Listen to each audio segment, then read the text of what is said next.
This is what we are currently using to go through the court system. The arrows go up, meaning it's where you take your appeal. If you started off at the Cathy's court and you are not satisfied with the ruling, you appeal to the High Court. If the High Court does not again grant you the necessary remedies and you feel that you can still argue your case better, you go to the Court of Appeal. So this court structure that we are looking at is based on the Constitution of 2010. And we said that the courts operate two levels, the Superior Court and the Subordinate Court. And what are the important aspects in the structure of courts? That is the hierarchy, the level of courts going up. These three, the Supreme Court, the Court of Appeal, and the High Court, are the superior courts. Then anything other than that are the subordinate courts. We talked about the establishment. This is the composition or who presides in that court. And lastly, we talk about the jurisdiction. That is the power of different courts to hear and determine disputes. And jurisdiction is either geographical or functional. Geographical is the territory. Our country is currently divided into regions. So you will have a High Court. If you file your matter in Thika, you'll be expected to be heard in Thika. That is a geographical or territorial limit. Functional is what we were saying, that the appellate court, that aspect of hearing the original matter. And we talked about the Supreme Court having the original jurisdiction to hear a petition against presidential elections. We talked about the High Court having the original jurisdiction to hear about election petitions for members of parliament. That is what we talk about functional jurisdiction. So the Supreme Court, again, we said, established under Article 163, comprising of 7 judges. We said at any given time, the 5 judges, that is how it is properly constituted, so that there is no deadlock. As a vote will swing it either yes or no. So appeals from the Court of Appeal go to the Supreme Court, and these are matters involving the interpretation or application of the Constitution or any other matter that is of public importance. Again, we rely on the same Constitution on Article 163.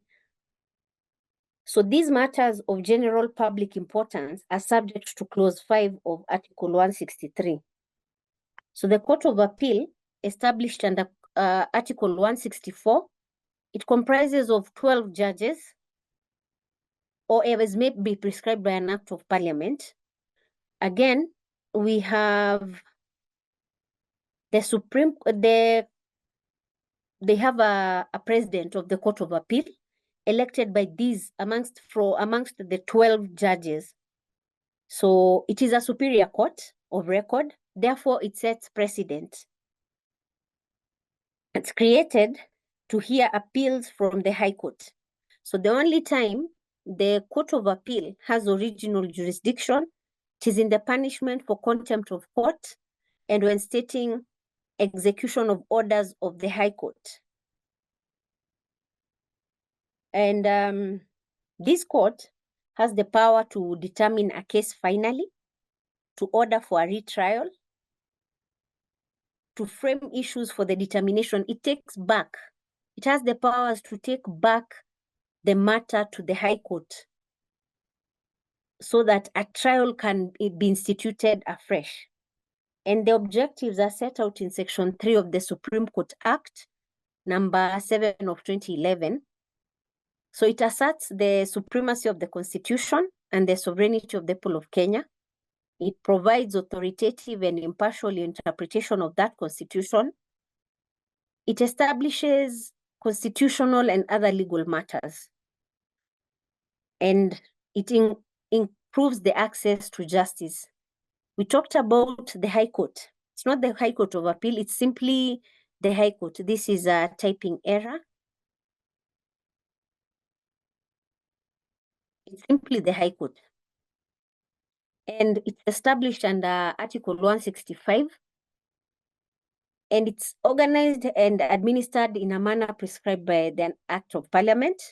It has a principal judge elected from the judges of the High Court.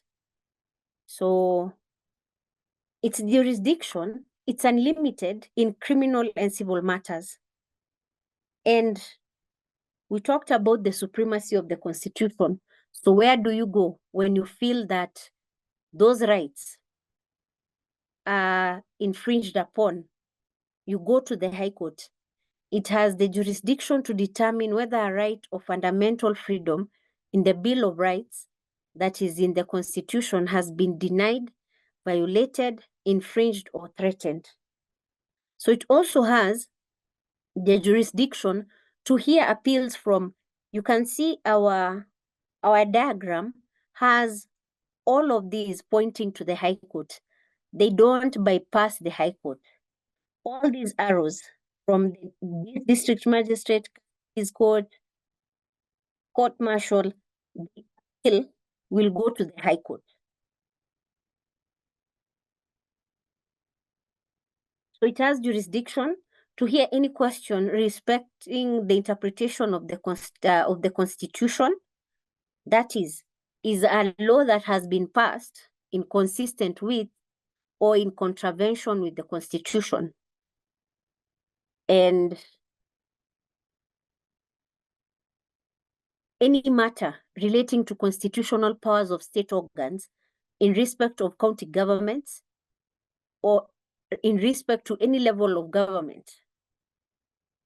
And according to Article 191, it answers, the High Court answers any question that relates to a conflict of laws or any other jurisdiction, original or appellate, conferred to it by legislation.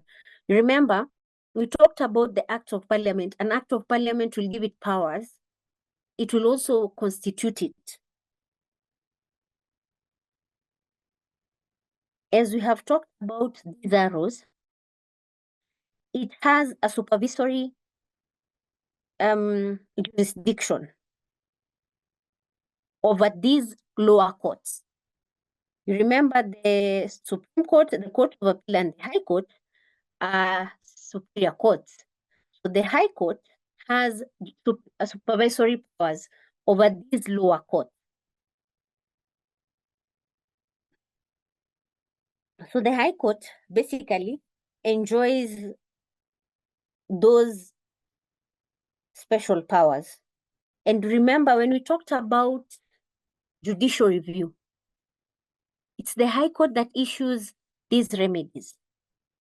We talked about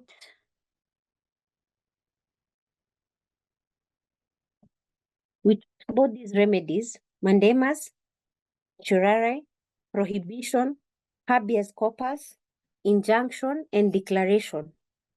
You remember that these remedies are issued by the High Court. Mandamus, we command. That is an order issued by the High Court to any person or body commanding to perform a public duty imposed by law or state. Certiorari, be informed. So the court directs an inferior court exercising judicial or quasi-judicial functions to have the records of the proceedings presented to the High Court. For example, to secure an impartial trial, to review an excess of jurisdiction, to correct errors of law, to quash a judicial decision, and it is issued whenever anybody having legal authority acts in excess of their legal authority, acts ultra vires. These remedies, you seek them in the High Court. The High Court also has that power to interpret the Constitution. So any issue that arises about in any proceeding of the subordinate court, if it is a substantial question of law, it refers the question to the High Court. Again, we talk of an uneven number. It's never a number that can have simply 2, 4. It has 7 members for it to be properly constituted when deciding matters, substantial questions of law. And why do we have a number 7? It cannot be a draw. It will be either 5-2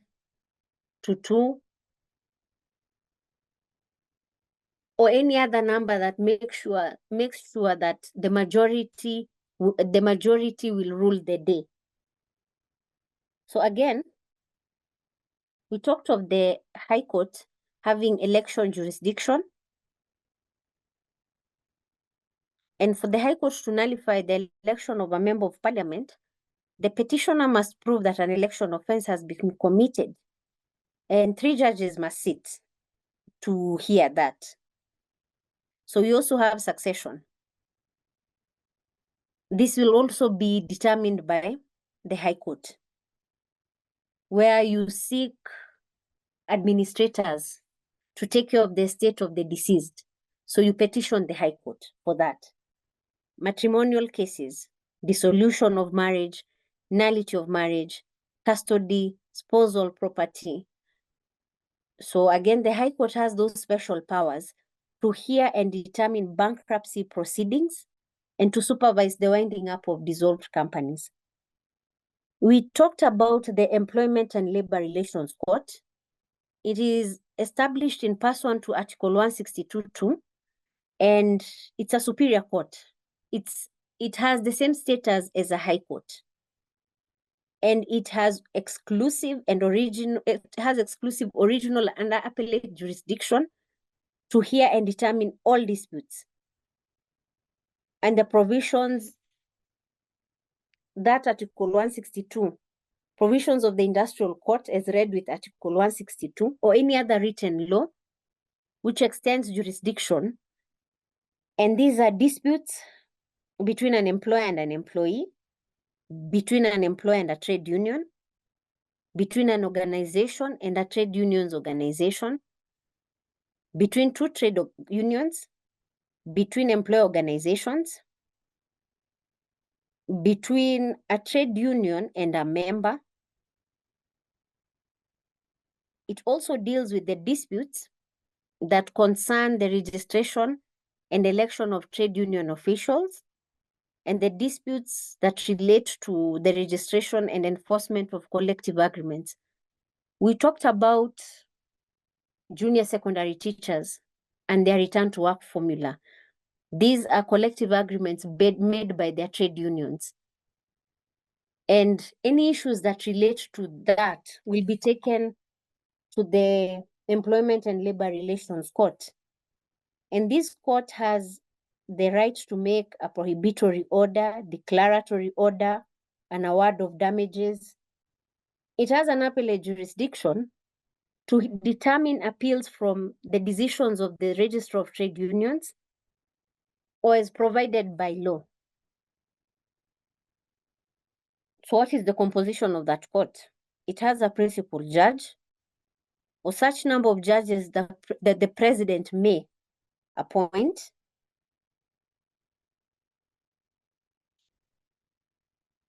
Then we move to the Environment and Land Court. Again, Article 162(2). And it has the same status as the High Court. And it is established under Section 4 of the Environment and Land Court Act, number 19 of 2011.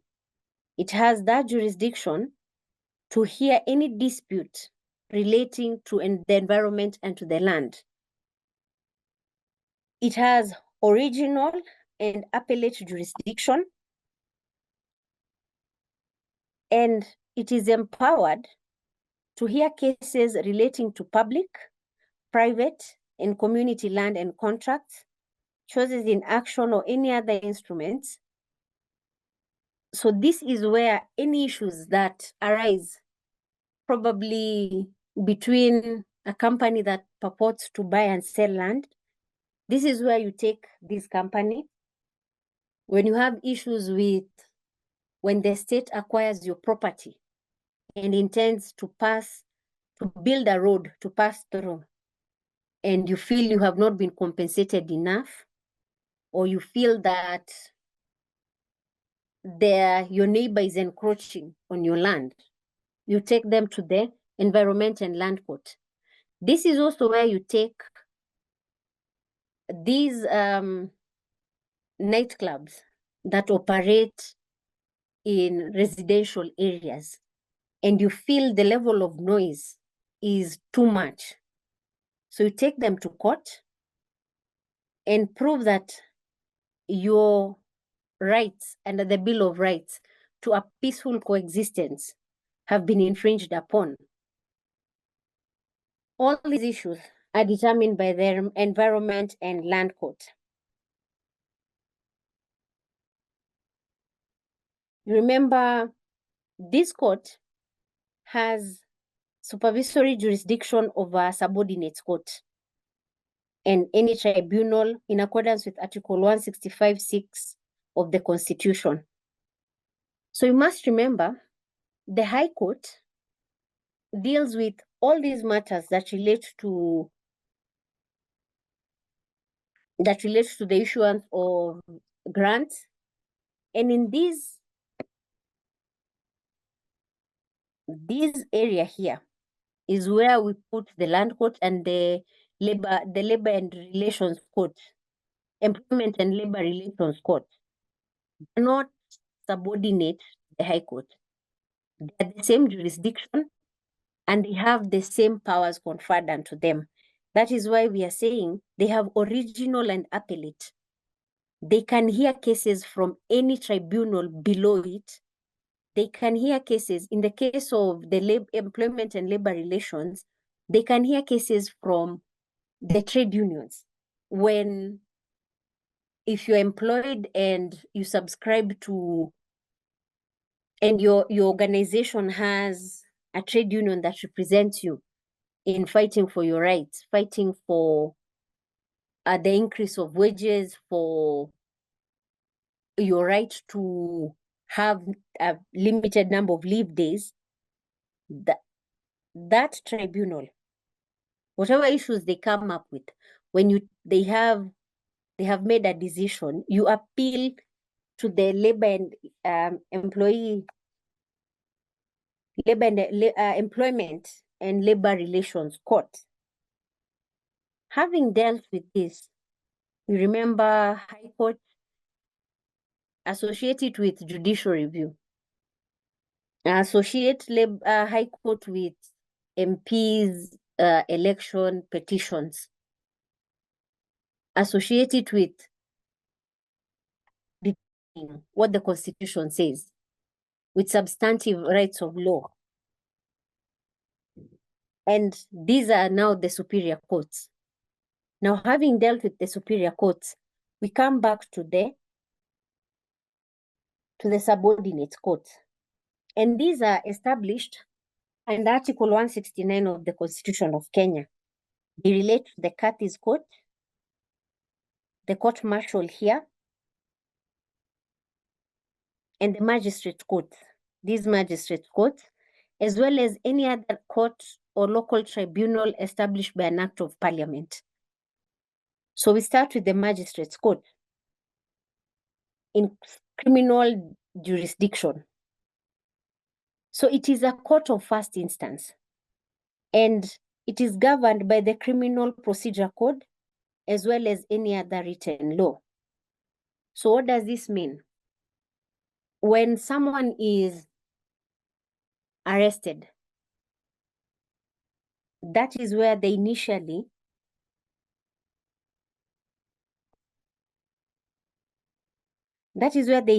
take you.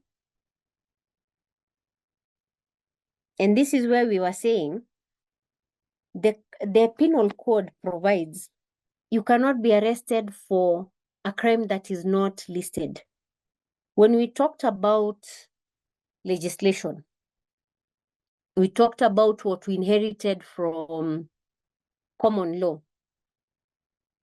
And our country depends on those written laws and the procedures that govern what we do. So for you to be arrested today, you will have a charge sheet. The charge sheet will indicate which crime have you committed. And remember, right now we are talking about the criminal cases. This is a case the Republic brings against you. You have committed a crime against, you have stolen in contravention of what the criminal procedure code has said. The penal code has said you cannot steal. So you may steal from me, yes. I will report you to the police station. Once I report you to the police station, the police take over and report you that you have acted in contravention with the penal code, stealing of a servant. There is the stealing of an employee, the differences explained in the penal code. So what we are saying is that these magistrates' courts, they have that jurisdiction of first instance in criminal jurisdiction. And we also have civil jurisdiction, whereby you may have been taken to court where you have reported you have taken something of mine. That does not mean I can't sue you again in a civil court because you have infringed on my rights. So when I take you to now civil court, this is me against you. It's no longer the Republic against you. It becomes me against you. I'm the complainant, you're the defendant. And this is also governed by the civil procedure codes. And magistrates courts have exercise jurisdiction and their limits are set out. 7 million for chief magistrate, 5 million for senior principal magistrate. You also need to remember that anti-corruption court and the children court fall under these jurisdictions. They fall under subordinate courts. And they're gazetted that purpose by the Chief Justice. We also have traffic matters. And these are also subordinate courts under magistrates. Again, they're gazetted and they're mandated to hear these cases relating specifically to traffic cases. This is where you'll find touts when you speed, the speed guns along the different roads in Kenya. They take you to court. You agree when the charges are brought against you that yes, and these are the limits set out. If the tout was caught without a uniform, without the badges, we have obstruction cases, we have all these issues that are determined by that. So what happens when you are taken to a subordinate court and you feel your rights have been infringed upon, or you're not comfortable with what has been, with the ruling given, you appeal. So where do you appeal? We remember these arrows. High Court. So where you've been taken to a magistrate court, be it traffic, be it the anti-corruption court, children's court, the matter has been heard, the judgment has been entered, and you feel, no, my rights have been infringed upon, I was not listened to. We'll go again back to the case of Mirugi Kariuki, and we'll mention it a lot, where he felt his rights of natural justice. They may not be written, but we rely upon them in determining you have the right to appeal, and you'll appeal to the High Court. So you look at these arrows. This magistrate court, who do you appeal to? You appeal to the Court of Appeal, to the High Court, sorry. So we have Curtis courts. These courts are here, and these are subordinate courts.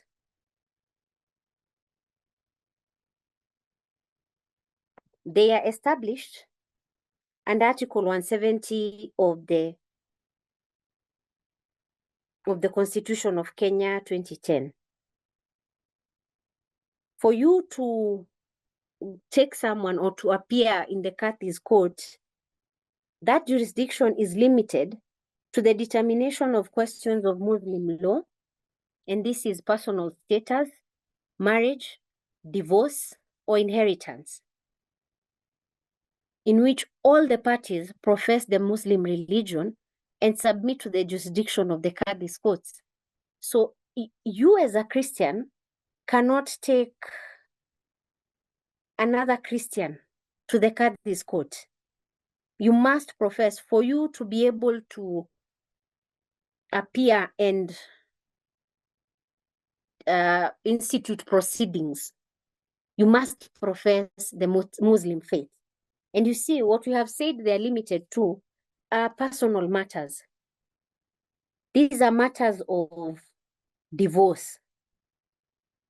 They are matters of marriage. Because as we said earlier, for such laws to work, both parties must profess the same faith. They are led by the Quran, and it has what their teachings are, what their faith subscribes to, what you, if you are Muslim, what you believe, and what you feel can only be determined by someone who has understood your faith. And this is why yet they have chief Curtis and Curtis as the ones who actually pass the judgments in this. That jurisdiction is limited to the determinations of questions of Muslim law. Again, we are saying any other issue that is not limited to Muslim law cannot be presented in this case.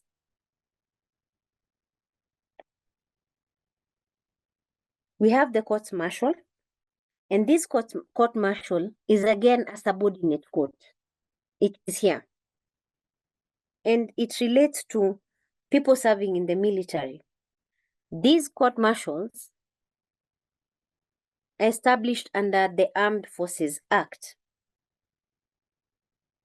So having dealt with, this is the basic structure of court systems in our Kenya. The Supreme Court, the Court of Appeal, the High Court, Superior Courts. We also go to the subordinate courts that relate to matters specific and matters jurisdiction.